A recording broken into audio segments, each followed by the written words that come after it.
Ние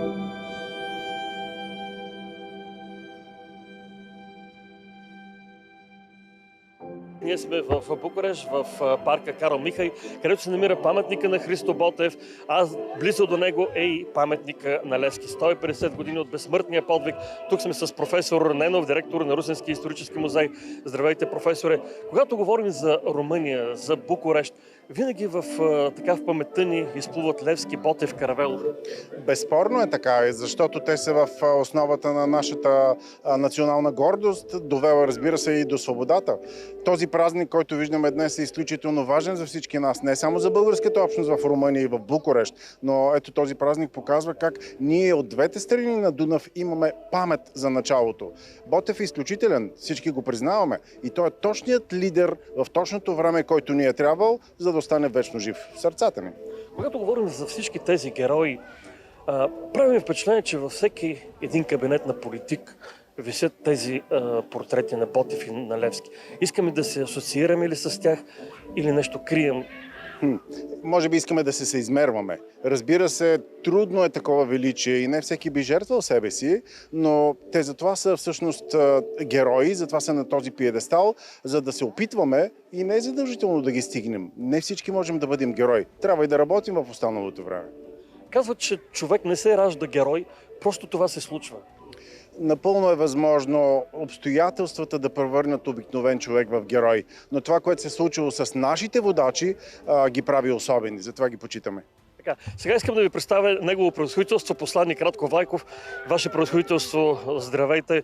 Българската диаспора е тук, за да честваме днес този празник. Единна ли е българската диаспора тук в Румъния? Мога да кажа, че след 2022 година, благодарение така на разбирането на Съюза на банатските българи, на неговия лидер и депутат на българското национално малцинство в румънския парламент и почетен консул на България в Тимишоара, ще си изям цялото време, за да кажа всичките титли, господин Георги Наков, но той заслужава това, тъй като така се подаде една инициатива и всички организации български получават от финансирането на румънската държава, което отива за Съюза на банатските българи, и съответно всяка от организациите си има своя характерна инициатива. Спазват се българските традиции на най-различни празници. Чувствате ли се горди? Казвате ли си, аз успях, когато виждате всички тези хора тук, които се събират не само на празници? Аз мога да отдам изключително уважение към всички мои предшественици, които са спазвали една традиция. Може би малко я разширихме през последните няколко години. Вие виждате тук паметника на Ботев и на около 30-40 метра паметника на Васил Левски. Всяка година ние сме тук на 6 януари, когато е роден Ботев, на 19 февруари, когато е обесен Васил Левски, на 2 юни, когато загива Христо Ботев, и на 19 юли, когато е роден Васил Левски. Всеки път ние поднасяме венци на единия, по чийто повод сме тук, и цветя на другия паметник. Има нещо много символично в това, че Ботев и Левски, двете най-светли фигури в българската история, и тук са били заедно. Заедно са живяли, заедно са творили, заедно са подготвили революцията, и паметниците са им толкова близко. Няма по-символично място от Букурещ и от Румъния, за да празнуваме навън паметта на нашите герои. И използвам случая да кажа, че днес 150 годишната от гибелта на Христо Ботев е наистина много сериозен повод да си спомним, да размислим. Аз снощи с удоволствие гледах церемонията във Враца. Днеска целият ден следа в България колко се празнува, и може би гордостта ми идва от това, че българите тук наистина сме обединени и че сме заедно и в този момент. Не мога да не отбележа присъствието на толкова много гости от Русе. Тук областният управител, заместник областния управител, заместник кмета, ръководители на творчески институции и най-вече нашите приятели от читалището Христо Ботев, които дълги години имат изключително симпатични, патриотични прояви и така се пази българщината. Много са паметните места тук в Румъния, които са свързани с българската ни история.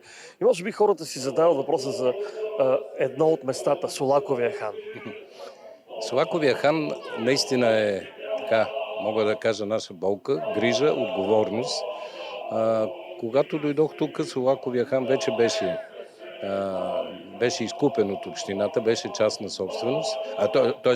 не беше вече частна собственост, беше изкупен от общината, но имаше все още така непочтени хора, които го предлагаха за продажби. Много хора в България, включително и в парламента, бяха готови да се отделят пари, да се купи нещо, което не се продава. Това, което обаче ние успяхме да направим и което аз наистина смятам, че всеки от нас трябва да е особено удовлетворен, в Общинската комисия, която е създадена за изготвяне на проект и реконструкция на Соваковия хан, има 3 души от посолството. Ние сме вече договорили с общината в Букурещ, с голямата община, сме договорили, че една част от Соваковия хан, срещу, разбира се, съответно заплащане, ще бъде предоставен на България, ще бъде използвана за показване на културно-историческото наследство на България в Румъния, конкретно в Соваковия хан, за дейността на нашите най-светли личности Левски, Ботев, Раковски, Любен Каравелов и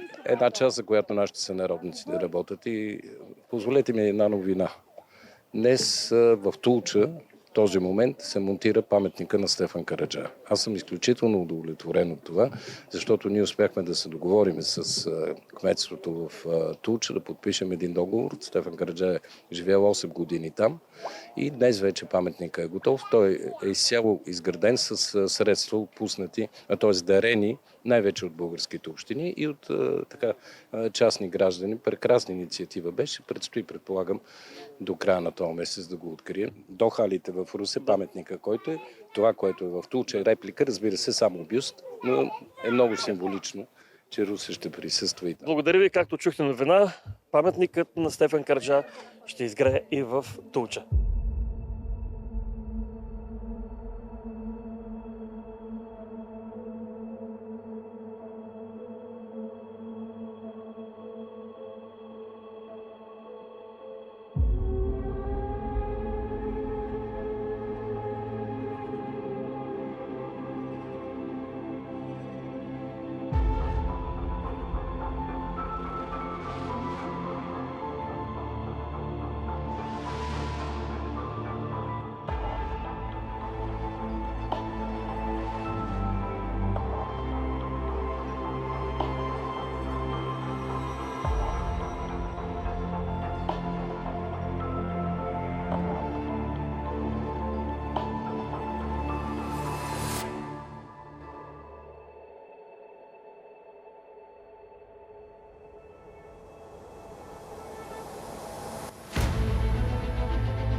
Майце си, Христо Боге, ти ли си мале, да жално пела, ти ли си мене пригоден клела, да скитни ходя за честни нази и срещам това, що душа мрази.